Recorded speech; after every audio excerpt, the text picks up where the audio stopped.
Merhaba, iyi günler, iyi haftalar. Türkiye'nin gidişatı diye bir yayın yapıyorum ama Türkiye'nin nereye gittiğini bilmiyorum. Daha doğrusu iyi gitmediğine eminim. Şöyle bir toparlayacak olursak, 29 Ekim bayram gecesi 10 bin aşkın kişinin görevinden alındığı, avukat savunma hakkının çok ciddi bir şekilde kısıtlandığı ve de üniversitelerde rektörlerin göstermelik bile olsa öğretim üyeleri tarafından seçilmesinin iptal edildiği bir kanun hükmünde kararnameyle karşılaştık. Bunun şokunu daha atlatamadan Diyarbakır'dan eş belediye başkanları Gültan Kışanak ve Fırat Anlı'nın ve de eski milletvekili Ayla Atan'ın tutuklandığı haberi dün akşam geldi. Bu sabah da Cumhuriyet Gazetesi'ne operasyon. Cumhuriyet Gazetesi'nin operasyon haberini alır almaz, görür görmez Kadri'yi aradım. Kadri Gürsel'i, 42 yıllık Galatasaray Lisesi'nden arkadaşım. Hep 42 yıl boyunca çok kavga ettik ama hep birlikte olduk. Aradım, oğlunu Erdem'i okula bırakıyordu ve bunun Cumhuriyet Gazetesi'ni yöneten vakfın yöneticilerine yönelik bir şey olduğunu söyledi. Daha sonra Medyaskop'a gelip bu konuda ne yapabileceğimizi düşündüm ve Aydın abiyle yayın yapma vardı kafamda, Aydın Engin'de. Bir baktım ki Aydın Engin de gözaltına alınanların arasında, ki kendisine sormuşlar gazeteciler neden gözaltındasınız diye. O da Cumhuriyet'te çalışıyorum, yetmez mi demiş. Daha sonra da Kadri'nin de tekrar gözaltına alınma haberi, evinde arama yapıldığı haberi geldi. Yayına girmeden önce Kadri'ye ulaşmaya çalıştım ve telefonu sürekli meşguldeydi. Şimdi bütün bunların hepsini bir araya aldığımız zaman, ki bunun evveliyatı var. Türkiye'de zaten gidişat hiç iyi değildi ve artık saat başına gelişmeler yaşanıyor ve bu gelişmelerin hepsi Türkiye'de temel hak ve özgürlükler ve demokrasi açısından olumsuz gelişmeler, hepsi ayrı ayrı başlı başına birer ihlal. Savunma hakkı ihlali, basın özgürlüğü ihlali, seçilmişlerin iradesine devlet tarafından el konulması gibi çoğaltılabilecek bir yığın olay yaşanıyor. Şimdi Cumhuriyet Gazetesi ile ilgili suçlamaya baktığımız zaman örgüt üyesi olmamakla birlikte örgüt adına suç işlemek gibi ilginç bir suçlamayla karşı karşıya. Şimdi Aydın Engin'in görüntüsünü görüyorsunuz. Aydın abi zamanında Türkiye'de çok siyasi görüşleri nedeniyle çile çekmiş birisidir. Kadri ile ben Galatasaray Lisesi'nde okurken ikimiz de ayrı ayrı 12 Eylül döneminde içeri girdik, hapis yattık. O zamanlar bile böyle suçlamalar olduğunu açıkçası bilmiyorum. Böyle bir şey yoktu.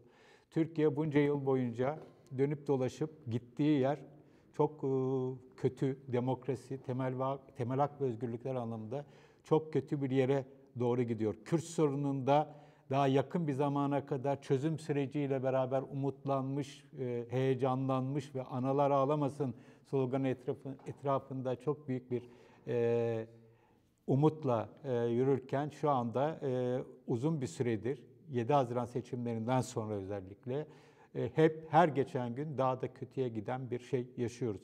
Şimdi bütün bunların ışığında baktığımız zaman buradan nasıl çıkılır? Buradan demokrasiye, temel hak ve özgürlüklere sahip çıkarak çıkılır. Biz gazeteciler içinde basın özgürlüğüne, ifade özgürlüğüne sahip çıkarak çıkılır. Ama buradan çıkmanın en temel yolu herkesin işini sonuna kadar yapmasıdır. Yani son dönemde özellikle biz gazeteciler için çok ciddi bir tuzak söz konusu. Gazetecilik yapmamız yerine bizim aktivizm yapmamıza sevk ediliyoruz. Birçok meslektaşımız bu yöne doğru ciddi bir şekilde koyuldu. Bu onların kişisel tercihleridir. Ama bir yerden sonra gazetecinin esas etkili olması gereken haberleri ve yorumları, röportajları her şeyin gerisinde kaldı. Şu anda bir süredir Türkiye'de yaşanan olaylarda baktığımız zaman bu olayların yaşanmasının medyada yeterince, bu olaylarla ilgili medyada yeterince yer bulmadığını görüyoruz. Bunun en önemli nedeni zaten birçok medya kuruluşunun kapatılması, birçok gazetecinin tutuklanması ya da yurt dışına sürgüne gitmek zorunda kalması. Ama her şeye rağmen en kötü koşullarda bile, ki Cumhuriyet Gazetesi bu anlamda çok önemli bir örnektir. 12 Eylül döneminde bizler cezaevinde Cumhuriyet okurduk.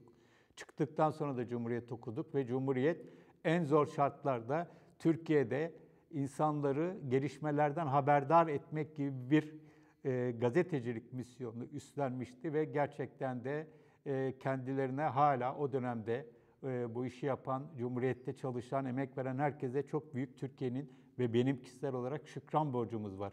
Bugün de yapmamız gereken her türlü olumsuzluğa rağmen, her türlü hak ihlaline rağmen,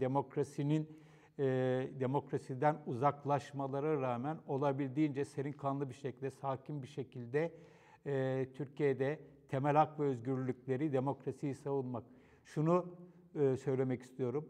Eğer bir gazeteci gazeteciliğin evrensel ilkelerine uygun bir şekilde hareket ediyorsa, mesleğini icra ediyorsa zaten o gazeteci doğrulardan yanadır, temel hak ve özgürlüklerden yanadır, demokrasiden yanadır, barıştan yanadır.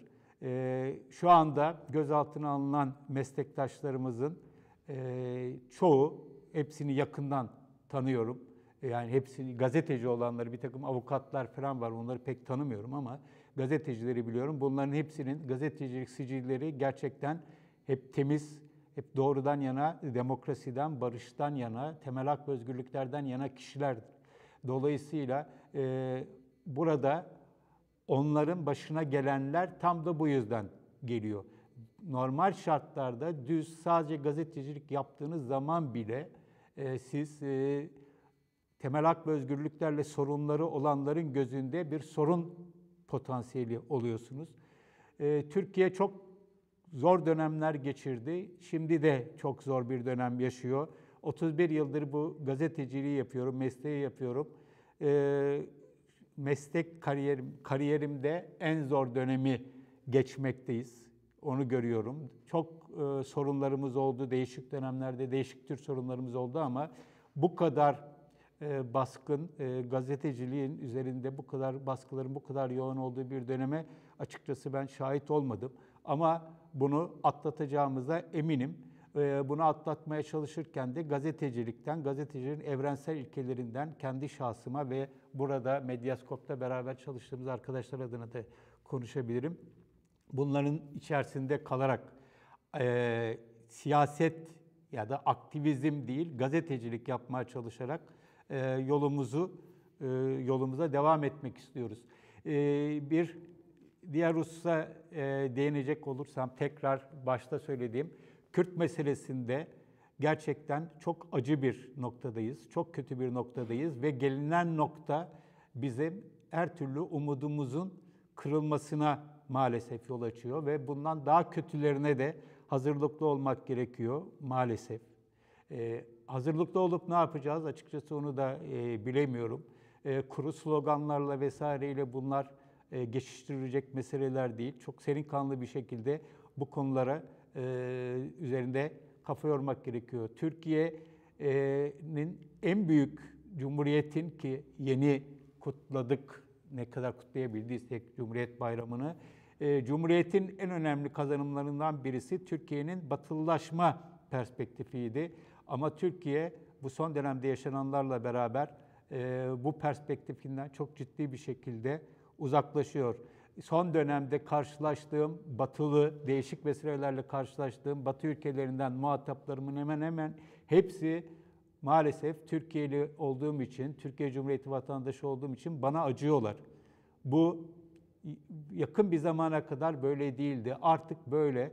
Bu iyi bir şey değil. Türkiye'nin bundan bir an önce kurtulması gerekiyor. Biz Türkiye'de yaşadığımız için acınması gereken insanlar olmaktan çıkmalıyız. Ama bunu çıkmanın yolu da tabii ki doğrudan bizlerden geçiyor. Bizlerin duruşundan, bizlerin faaliyetlerinden, bizlerin işini iyi yapmasından geçiyor. İşimiz çok zor. Türkiye'nin gidişatı hiç parlak değil. Ama tekrar aynı şeyi söylüyorum, farkındayım. Ama serin kanlı bir şekilde herkes bulunduğu yerde kendi işini iyi yapmaya, her şeye rağmen iyi yapmaya çalışırsa bu zorlukların bir nebze olarak aşılabileceğini söyleyebiliriz. Buradan Gülten Kışanak'a, Fırat Anlı'ya, Ayla Atay'a, adını bilmediğim diğer tutuklananlara, İstanbul'da gözaltında alınan tüm meslektaşlarıma, başta Kadri Gürsel, Aydın Engin, Hikmet Çetinkaya olmak üzere diğer adlarını söyleyemediklerim, kusura bakmasınlar. Hepsine çok geçmiş olsun diyorum ama esas olarak Türkiye'ye çok geçmiş olsun. Herkes yolumuza devam edeceğiz. Bu ülke hepimizin.